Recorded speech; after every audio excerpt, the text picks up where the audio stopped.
오늘은 창세기 1장 계속해서 복을 받으라라고 하는 주제로 함께 말씀을 나눕니다. 조이스 마이어라고 하는 사람이 있었는데 여성입니다. 3살 때부터 18살이 돼서 가출하기 직전까지 그 아버지에게 성적인 그리고 육체적, 정서적, 언어적으로 학대와 폭행을 당하면서 18년을 그렇게 살아온 거죠. 그랬던 그녀가 영향력 있는 기독교 지도자 10위 안에 들게 되고 뉴욕 타임즈가 선정하는 베스트셀러를 비롯해서 많은 책을 이렇게 저술을 해서 수천만 명을 살리는 복 있는 인생이 됐습니다. 어떻게 보면 앞이 보이지 않는 인생이죠. 3살 때부터 모든 삶의 모습들이 학대와 폭행으로 이렇게 얼룩진 그런 인생의 모습이고 환경이었는데 어떻게 그런 복을 받게 되고 또 그런 하나님의 은혜를 누리고 살 수 있게 됐을까? 이런 생각들을 이제 말씀을 통해서 우리 함께 나눠보기를 원합니다. 먼저 복받는 인생이라고 하는 것은 생육하고 번성하고 충만한 삶이다. 오늘 성경이 그렇게 말씀을 하죠. 20절부터 23절을 다시 한번 보시면 하나님이 이르시되 물들은 생물을 번성하게 하라. 땅 위의 하늘의 궁창에는 새가 날아라 하시고 하나님이 큰 바다 짐승들과 물에서 번성하여 움직이는 모든 생물을 그 종류대로 날개 있는 모든 새를 그 종류대로 창조하시니 하나님이 보시기에 좋았더라. 하나님이 그들에게 복을 주시며 이르시되 생육하고 번성하여 여러 바닷물에 충만하라. 새들도 땅에 번성하라 하시니라. 저녁이 되고 아침이 되니는 5째 날이니라. 자, 하나님께서 모든 것을 종류대로 창조하셨다라고 하는 말씀을 한번 주목해 보시고요. 그리고 나셔서 보시기에 좋았더라 이렇게 말씀하신 거예요. 자, 하마도 있고 악어도 있고 올챙이도 있고 다 있을 텐데 내가 종류를 따지지 아니하고 물이 돼서 품고만 있으면 하나님이 보시기에 좋았더라 이렇게 말씀하신다는 거죠. 20절 보세요. 하나님이 이시되 물들은 생물을 번성하게 하라. 물들은 품고 있으라는 거죠. 품고 있으라. 그러니까 물이 스스로 생물을 번성하게 할 수는 없어요. 그저 가만히 품고 있을 뿐입니다. 내가 품고자 마음만 먹어도 하나님께서 22절 보면 하나님이 그들에게 복을 주시며, 그러니까 이렇게 품고자 마음만 먹어도 하나님께서 이들에게 복을 주신다고 말씀하시는 것입니다. 여기서 하나님께서 말씀하시는 복은 히브리어로 바라크라고 하는 말이에요. 바라크. 기본적인 의미는 유익하게 하다 이런 뜻을 가지고 있는데 더 깊은 의미는 무릎 꿇고 경배하다, 기도하다, 찬양하다 이런 뜻을 가지고 있어요. 그러니까 하나님께서 복을 주시고 생육하고 번성하고 충만하라고 하시면 우리는 보통 뭘 생각하는가 하면 풍요를 생각하고 다산을 생각하고 형통을 생각해요. 그러나 복이라고 하는 것은 무릎을 꿇고 경배하고 기도하고 찬양하는 예배 생활의 회복과 함께 찾아온다는 겁니다. 진짜 복은 예배 생활의 회복과 함께 찾아오는 것입니다. 마태복음 5장에 심령이 가난한 자가 복이 있다 말씀하실 때 이 가난하다라고 하는 말이 푸토코스거든요. 푸토코스. 뜻이 뭐냐면 하나님만 바라보는 거예요. 하나님만. 그러니까 가난하게 하나님만 바라보는 것이 복이라는 것입니다. 복을 받는 인생은 그래서 예배가 회복되는 인생인 것입니다. 기도와 감사와 찬양의 대상을 확실하게 아는 거예요. 내가 누구에게 기도를 해야 되고 누구를 찬양해야 되는가라고 하는 그 대상을 확실하게 아는 것입니다. 그래서 내가 생육하고 번성하고 충만하게 해야 될 사람과 지역을 한번 생각해 보실 수 있기를 바라요. 풀 같은 것들은 이제 식물이기 때문에 가만히 있어서 다루기가 그래도 비교적 쉽잖아요. 근데 이리 튀고 저리 튀면서 잡을 수 없는 내 남편과 내 자녀 때문에 힘든 과정 가운데서 그 지경이 넓어진다는 것입니다. 힘든 사람이 내 곁에 있을수록 내가 생육하고 번성하고 충만해질 수 있다는 거예요. 한 남자 집사님이 이런 글을 썼습니다. 교회에 나오기까지 마누라 영향이 컸다. 전에는 예수 믿는 마누라 만나서 참 재수없다고 생각했다. 하지 말라는 게 너무 많았다. 세상 친구도 못 만나게 하고 술 친구도 싫어하고 좋아하는 조기 축구도 못 가게 했다. 조기 축구를 계속하면 다리가 부러지게 해달라고 기도한다고 악담을 했는데 어느 날 축구를 하다가 정말로 인대가 파열되어 3개월을 쩔뚝거리다가 축구를 끊었다. 또 도박을 할 때면 돈을 잃게 해달라고 기도한다더니 도박만 하면 돈을 잃어서 결국 끊었다. 기도빨이 센 마누라 때문에 되는 게 없어서 정말 재수없다고 생각했다. 그러나 아내의 빡센 기도로 지금의 내가 있게 되었다. 요즘 나는 1:1 양육으로 바쁜 나날을 보내고 있다. 재밌는 얘기죠.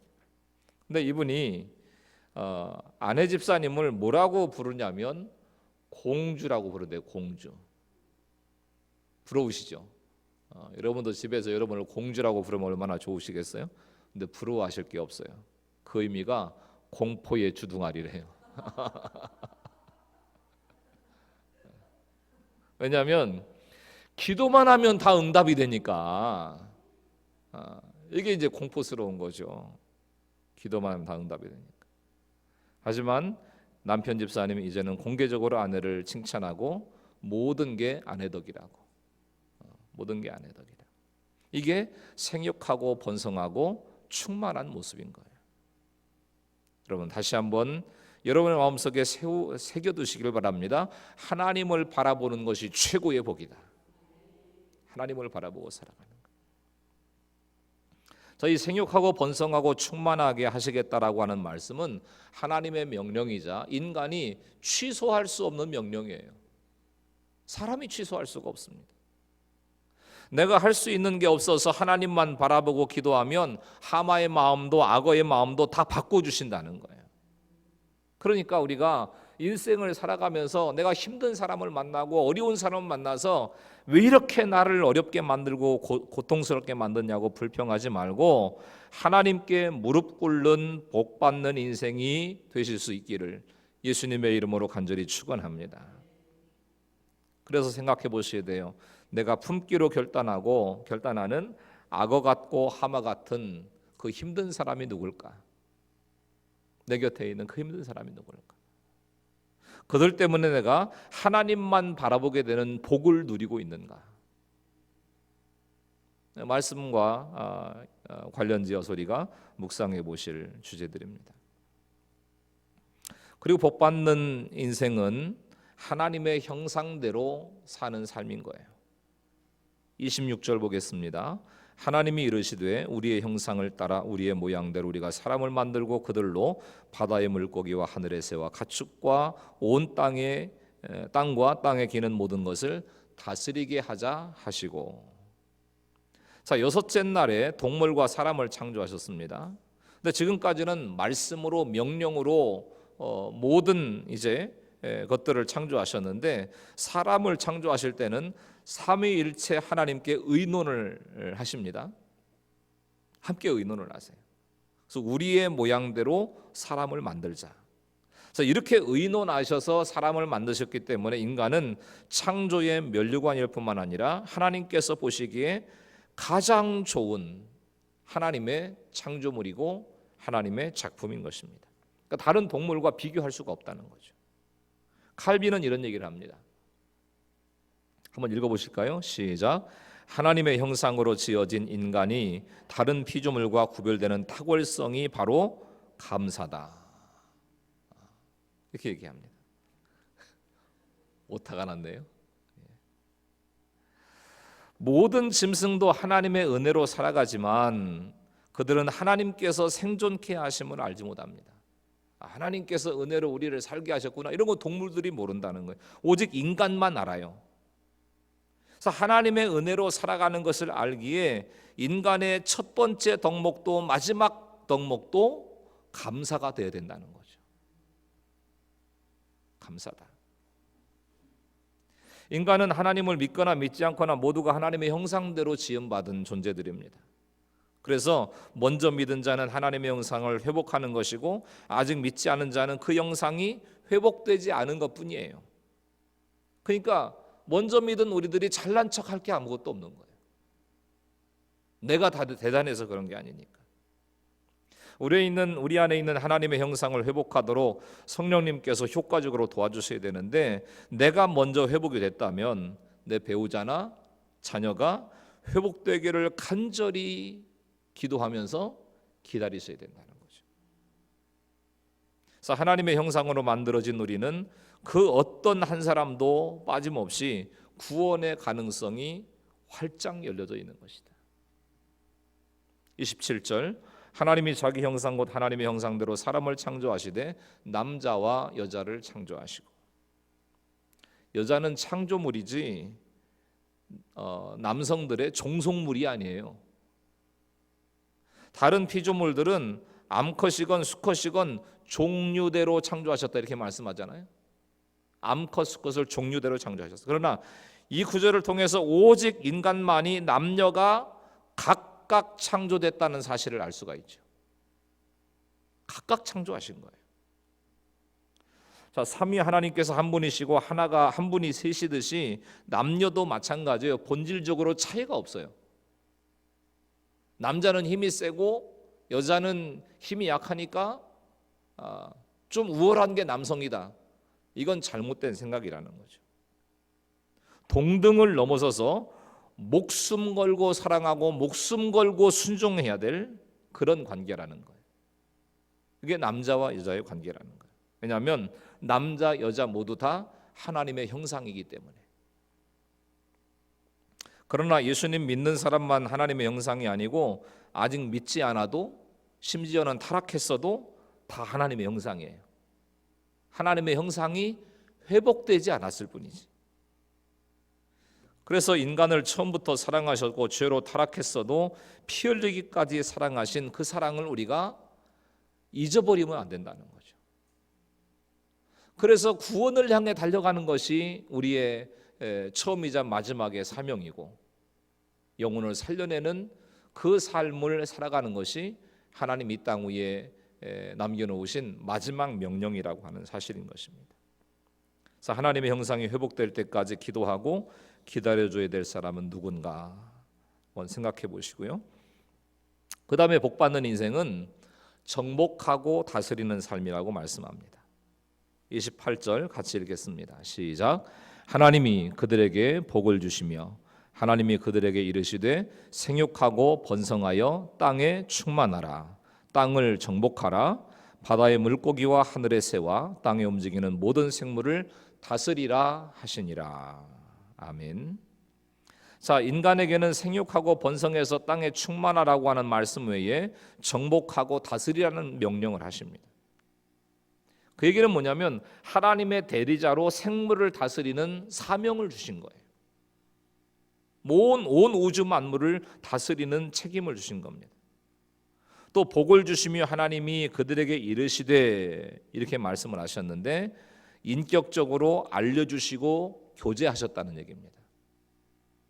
인간에게 복을 주시고 생육하고 번성하고 충만하라고 하시면서 예배가 첫째라는 것을 말씀을 하신 거예요. 하나님과의 교제는 예배죠. 예배. 그런데 동물이나 어류나 조류에게는 인간에게 말씀하셨던 생육하고 번성하라는 말씀이 없어요. 충만하라는 말씀이 없습니다. 이건 인간에게만 주신 명령이고 사명이에요. 24절 25절을 보면 하나님이 이르시되 땅은 생물을 그 종류대로 내되 가축과 기는 것과 땅의 짐승을 종류대로 내라 하시니 그대로 되니라. 하나님이 땅의 짐승을 그 종류대로 가축을 그 종류대로 땅 기는 모든 것을 그 종류대로 만드시니 하나님이 보시기에 좋았더라. 번성하고 충만하란 말이 없죠. 짐승과 가축들을 향해서는 그런 얘기가 없어요. 자, 인간과 함께 땅에서 살기 때문에 인간의 생존을 위협할 가능성이 큰 게 동물이에요. 요즘에 멧돼지들이 날뛰잖아요. 막 아파트 단지에도 날뛰고, 막 도로에도 막 날뛰고. 그래서 번성하라고 말씀 안 하셨어요. 지구상에요 파충류가 6천 종입니다. 파충류, 뱀 같은 도마뱀 뭐 이런 파충류가, 곤충만 80만 종이래요. 이게 막 생육하고 번성해 보세요. 맨날 파리떼가 날아다니고 막 벌떼가 날아다니고. 그러니까 인간에게 영적, 육적, 정신적으로 유익도 주지만 괴로움을 주는 것이 동시에 동물이기 때문에 생육하고 번성하라고 하는 말씀을 안 하신 거예요. 얼마나 세심하신지 몰라요, 하나님이. 얼마나. 막 벌들이 충만하고 생육하고 번성해가지고 막 온 도시를 다 날아다니면서 쏜다고 생각해 보십시오. 대혼란이 일어날 거예요. 28절 말씀을 신학에서는 문화명령이다 이런 얘기를 합니다. 문화명령. 정복하고 다스리라고 말씀하셨지만 내가 정복하겠다고 마음 먹고 내 것으로 만드는 게 아니라 질서정연하게 책임지는 관계가 될 때 저절로 이 모든 복을 누릴 수 있다라고 하는 얘기예요. 그러니까 하나님의 명령과 하나님의 질서에 잘 순종하고 살아가면 가사도우미를 하면서 살아가도 주인의 마음이 있는 거예요. 주인의 마음. 꼭 등기가 내 이름으로 돼 있어야 내 집이 아닌 거고, 내가 섬기는 마음을 가지고 하나님의 명령과 질서 가운데 순종하면 그 일을 하면서도 주인의 마음으로 살게 돼 있다는 거죠. 그러나 죄의 종노릇을 하고 살아가면 회장 자리에 앉아 있어도요 늘 쫓겨요. 마음이 종의 마음으로 살아갈 수밖에 없다는 겁니다. 그래서 잘 다스리는 사람은 관계와 질서에 잘 순종하고 책임을 질 줄 아는 사람이에요. 우리가 누군가를 존경하고 너무너무 대단해서 존경하는 게 아니죠. 순종하는 게 아니죠. 하나님께서 세우신 관계와 질서 가운데 순종하라는 거예요. 사람은 세 가지 관계 가운데 놓여 있습니다. 하나님과는 예배해야 될 관계인 거예요. 하나님과 우리의 관계는, 사람과 사람 사이의 관계는 동반자의 관계죠. 누가 우세하고 나는 열등하고 이런 게 아니라는 거예요. 동반자로서의 관계다. 그리고 자연과는 관리자로서의 관계예요. 하나님이 다스리라고 하셨으니까. 근데 이 관계가 뒤죽박죽 되니까요, 하나님을 예배해야 될 관계인데 막 자기는 하나님께로부터 직통 계시를 받는데, 그래서 마치 자기가 하나님인 것처럼 그러면서 하나님과 동반자의 관계로 여기는 사람들이 있어요. 그건 아니라는 거죠. 하나님은 예배 드리는 관계인 거예요. 또 사람은 자기 기준에 따라서 사람을 막 경배하고 어떤 경우에는 사람을 막 관리하려고 듭니다. 또 자연과 동물 이런 경우에는 강아지는 관리의 대상이잖아요. 그렇잖아요. 강아지는 관리의 대상인데 밤늦게 돌아오면 꼬리를 흔들어주면서 막 반가워하고 그렇게 하니까 자식처럼 맡기고 사랑하면서 너는 나의 동반자 이러는 거예요. 강아지는 관리의 대상이지 동반자가 아니에요. 동반자. 자식 힘들게 키워서 배신당하느니 강아지나 기르고 살자. 그런 분들이 엄청 많대죠. 인생의 목적이 행복이 아니고 거룩이기에 자식을 키우면서 나 자신에게 절망하고 훈련을 받으셔야 되는 거예요. 잘 훈련 받으셔야 돼요.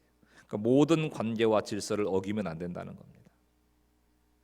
자, 그래서 하나님께 제대로 예배를 드리고 있으면, 말씀을 붙들고 살고 있으면 누가 동반자고 누구를 관리해야 되는지를 분별하게 되는 거예요.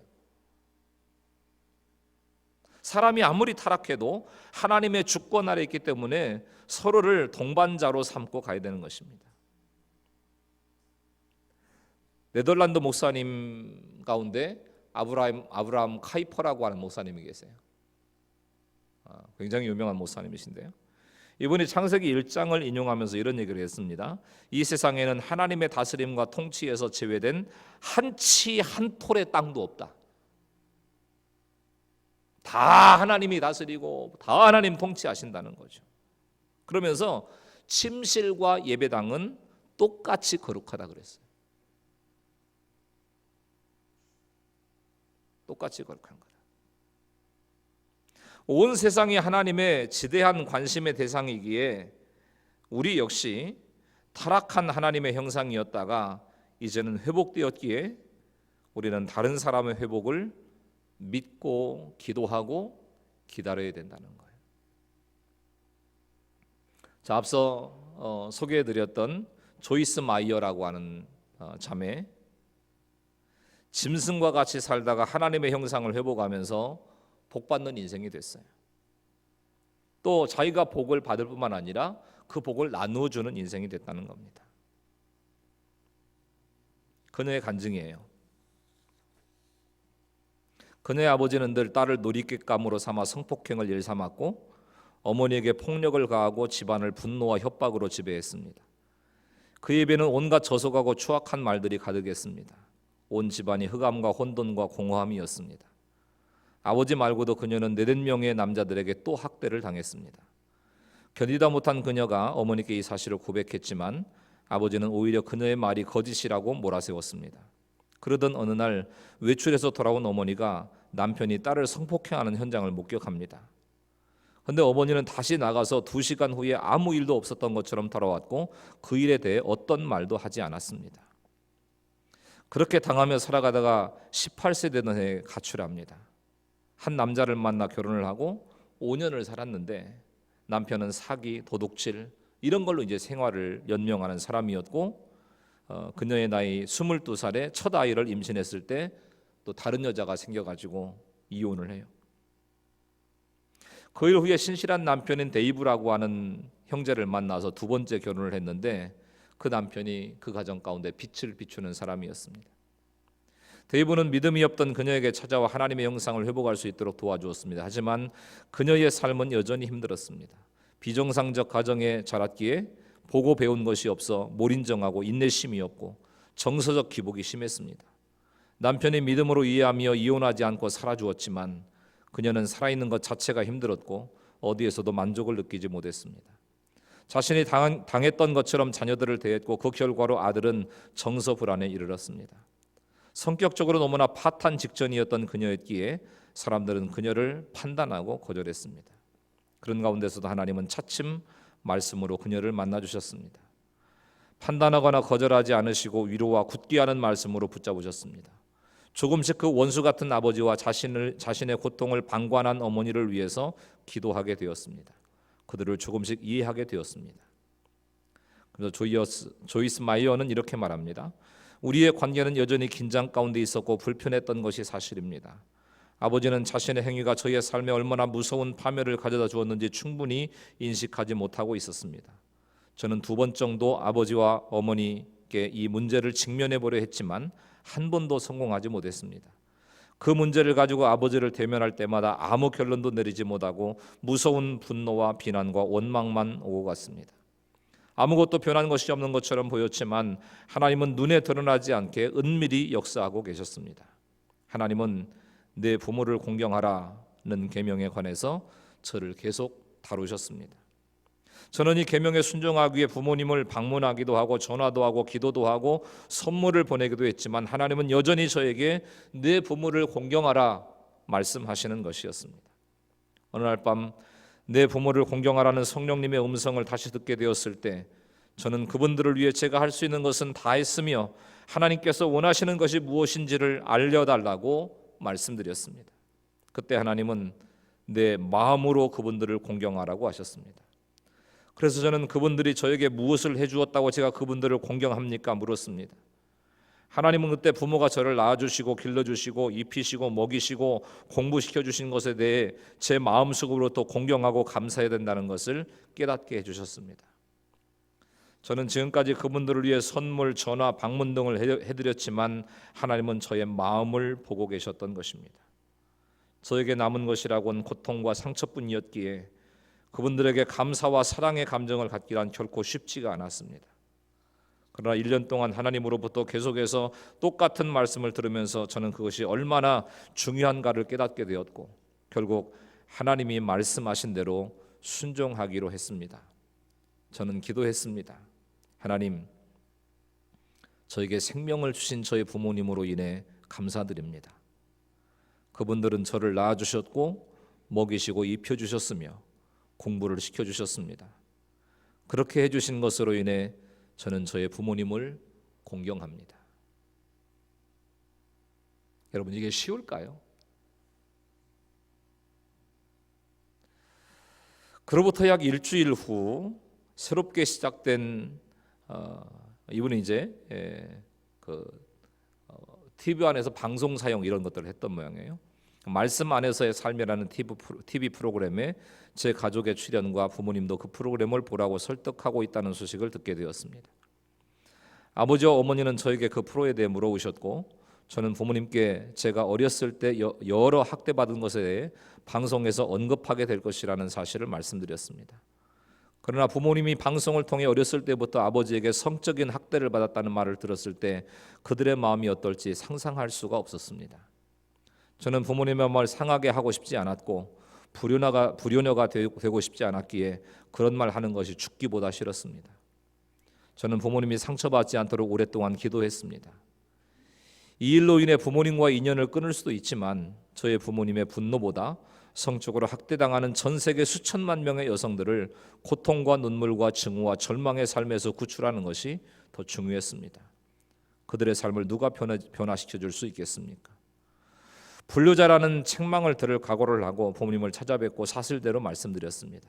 저는 이미 부모님을 용서했고 10계명에 따라 존경과 감사의 마음을 가졌지만 제가 이런 사역을 하지 않으면 안 되는 것은 부모님께 상처를 주기 위해서가 아니라 저와 같은 처지에서 고통과 절망 속에 살고 있는 여성들에게 희망을 주기 위해서라고 말씀드렸습니다. 남편과 제가 부모님께 모든 것을 말씀드리자 아버지와 어머니는 조용히 앉아서 제 말을 듣고 계셨습니다. 아버지는 제 남편과 저에게 아버지가 제게 행했던 일에 대해 얼마나 마음 아파하고 있는지를 말씀하셨습니다. 아버지는 그것을 돌이킬 수 있는 길이 있다면 그렇게 하고 싶다고 했습니다.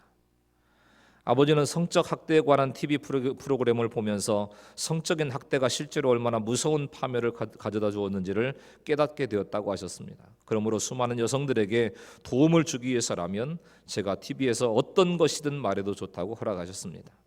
그리고 저와의 관계를 회복하고 싶다고 했고 저도 이제는 아버지와 진정한 친구가 되고 싶다고 했습니다. 그리고 어머니도 이제야 비로소 딸과 손자들과 정상적인 관계를 가질 수 있다는 생각에 기쁨으로 충만해 있었습니다.